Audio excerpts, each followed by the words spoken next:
Blackstone Audio presents The Three Musketeers by Alexandre Dumas. Author's Preface. It is about a year ago that in making researches in the Bibliothèque Nationale for my history of Louis XIV, I by chance met with the memoirs of Monsieur d'Artagnan, printed by Peter the Red at Amsterdam, as the principal works of that period when authors could not adhere to the truth without running the risk of the Bastille generally were. The title attracted my notice. I took the memoirs home, with the permission of the librarian, and actually devoured them. It is not my intention here to make analysis of this curious work, but to satisfy myself by referring such of my readers to the work itself as appreciate the pictures of those times. They will there discover portraits traced by the hand of a master, and although these sketches are mostly drawn on the doors of a barrack or the walls of an inn, they will not find them less true than those likenesses of Louis XIII, of Anne of Austria, of Richelieu, Mazarin, and the majority of the courtiers of that age drawn by Monsieur Anquetil. But, as everyone knows, that which strikes the eccentric mind of the poet does not always make an impression on the great mass of readers. So, whilst admiring, as all others doubtless will do, the details which we have described, the thing which strikes us most is one which certainly had not attracted the attention of any other person.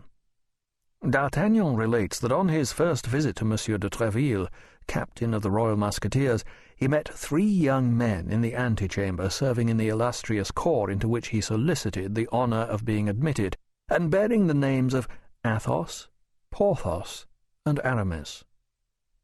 We confess that these foreign names struck us much, and we suspected that they were feigned appellations by which D'Artagnan had perhaps concealed the names of illustrious persons,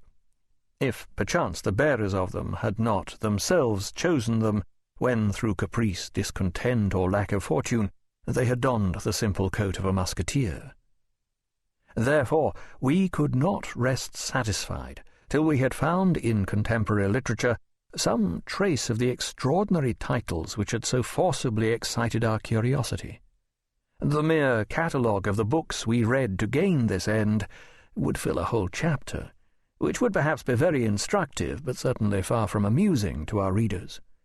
We will therefore content ourselves with saying that at the very moment when, discouraged by such fruitless investigations, we were about to abandon our researches, we at last, guided by the counsels of our illustrious and learned friend Paulin Paris, discovered a manuscript folio, numbered 4772 or 4773, we forget which, having for its title The Memoirs of Monsieur le Comte de la Fère, relating to some of the events which passed in France about the end of the reign of Louis XIII and the beginning of the reign of Louis XIV. Our pleasure may be guessed when, in turning over this manuscript, our last hope, we found at the 20th page the name of Athos, at the 21st the name of Aramis, at the 27th the name of Porthos. The discovery of a manuscript entirely unknown at a period when historical knowledge was raised to such a high pitch appeared to be almost a miracle. We therefore quickly requested permission to print it, that we might one day introduce ourselves to the Academy of Inscriptions and Belles Lettres with the goods of others, if we do not happen, as is very probable, to enter the French Academy on our own merits. This permission was most graciously accorded, which we here declare, to give a public contradiction to those malevolent persons who pretend that government is not inclined to indulge authors. We offer today the first part of this valuable manuscript to our readers, restoring to it the title which suits it, and promising, if, as we doubt not, this should meet with the success it merits, to publish immediately the second.